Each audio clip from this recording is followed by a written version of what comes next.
Okay, this is for the Audio RX guy on regarding this Yamaha AI intelligent sensory device. I use a Marantz SR 6012. Of course, it's running through all this. Playing it in the Region 1, all region Sony player. The UH is up there, and that's neither here or there. So I'm playing Heat at the moment. Now, several ways I try to tackle it is listening to it. Each channel, sort of thing. What's going on? What's going on with the frequency? What frequency level is masking which part of the other sound? You know, sometimes it doesn't work well for the whole film. It might only work well for just one part. I mean, it's like a hidden Easter egg, this scene in Heat. The centre channel only playing at the moment. Left and right is muted. Turn the volume up a bit.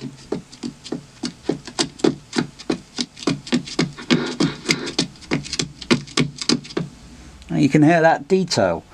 Footsteps, Foley. Foley is footsteps, or it could be body, body prop, whatever, handling and such. And you got the panting and breathing, which is probably not actually Robert De Niro. It's probably someone else pretending to be him, just going like that, just probably, you know, not even really running. So it's just someone standing stationary, isn't it? Just you know, doing that, and then you got someone else doing the breathing or whatever, and then it's all mixed together. But I know if I were looking at that sort of scene in real life,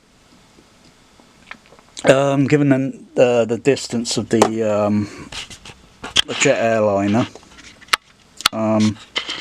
just focus. Jet airliner's a bit further back. He's running across the runway airfield, so he's a little bit just past, you know, so if the aircraft's here, he's just a little bit more in front of it, you know, as it's just coming over this way diagonally, because that's the way the camera's angled. But realistically, looking at how tall he is, or what size, and the distance sort of factor would be, I bet I wouldn't hear his footsteps or any of his breathing in real life, because that airfield is going to be bloody damn loud without that jet airliner. It would just audio mask it, but I can't understand why the mixers would know that it's going to mask, and they bother to put such detail in the center channel. Now you'd only hear this in discrete. You'd only hear that in discrete. Oh, I've got to refocus.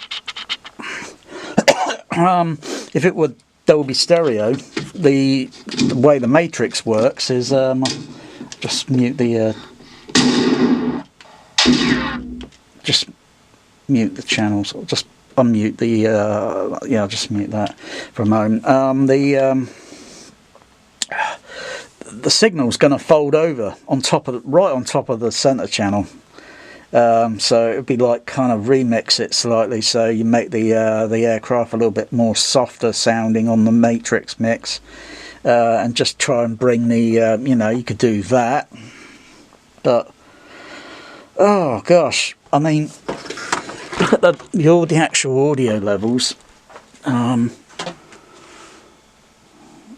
So let's go back. Let's unmute the center. Let's just focus. Okay. Play back the scene. Right, left over here, center there, and then right here. I just use these two channels here, but they're not running at the moment. I use them for the rear backs. But you can see the aircraft there, and you can see him running and the footsteps and partly some of the breathing sound frequency, all that sounds there. But it's sort of like, well, you decode it. My belief is you decode it, and then you let the crossover network system do its sort of decoding with how you arrange the crossover slope, maybe changing the purposely altering the crossover slope, and then where is it? Maybe applying some EQ. I've got a very high boost there because this tends to have a bit of a high frequency roll off, so I've compensated by restoring the balance. But we've got a filter cut here, down here, just sort of lower some part of the frequency of the airliner's top end of the sound on the engine. So if I mute the center, unmute the left center, sorry, unmute the left channel high frequency horn, and turn it up a bit.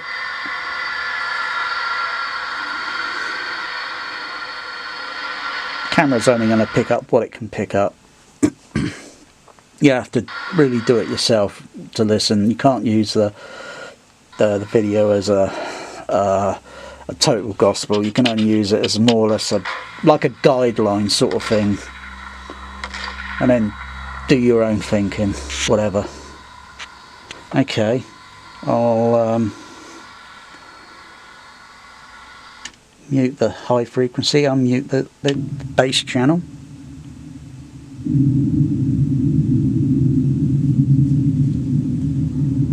Plus I've got the levels reduced, in gain level reduced a little bit.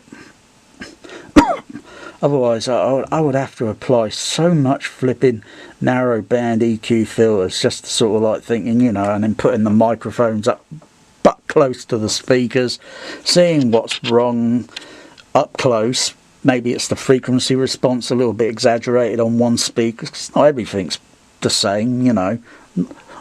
Our ears are not even all the same shape. You'd think they are, but they're not. And our hearing ability also varies. As long as you can hear high, you know, speech, you know, conversation, that's okay. But the rest of your top end and all, that's probably, you just don't notice it, because you don't hear fundamental sounds in the real world that are so damn high. You just don't notice it anymore.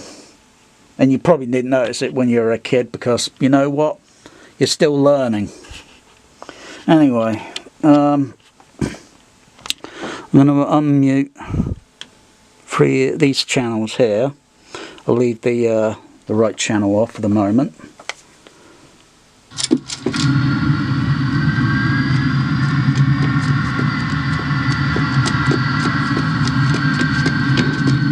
Now I can hear that a little bit more better than most home cinemas. Most home cinemas. I bet nearly 99% of home cinemas can't hear this scene.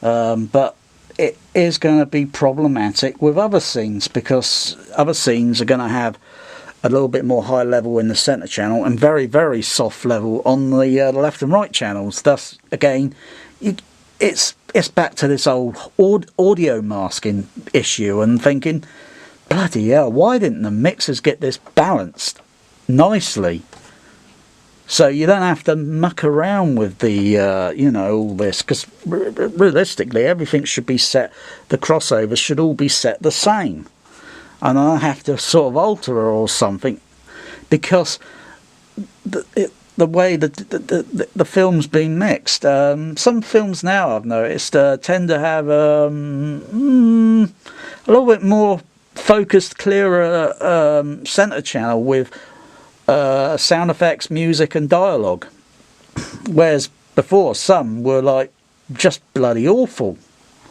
I mean, you got the left and right when it's playing music and you got different music mixed slightly in the center channel, the left and right just totally masked it. And it's like, oh god, I hate that. You know, I want to listen to it, I want to enjoy it, not bloody fundle around with the bloody controls all the time. But if I didn't have these, I'd be really having a problem to unravel what's wrong with this. I know what's wrong with it, but you need the tools. You need tools, but then mixers have got more tools, and why didn't they just have this, like, you know, nicely balanced in the first place? I mean, otherwise that's some parts of the center channel in the film are just going to go like unheard, and it's not just about dialogue. Everyone associates the center channel with dialogue. That is utter bullshit. Dialogue can be moved from center over to the left center, to the right, left center, and sorry, right center, right, and left center, left center, and left. They're behind the screen. Yeah, it can move around. Dolby Labs are the only ones that are sort of like said, yeah, dialogue should come from the centre sort of thing in the 1970s. Well, that's their bloody belief, but I think they are dead wrong on that. Alright, they're dead wrong. It should move around and be anywhere where it can be, and be clear like it is in the real world. I don't have problems, you know, unless an environment happens to be bloody noisy, where you're going to get a lot of sound masking, and you have to ask the person to repeat themselves again because of the time their speech, which is varying in frequency and level. And then by the time it reaches my ear, even though it's still travelling the speed of sound, by the time it reaches another sound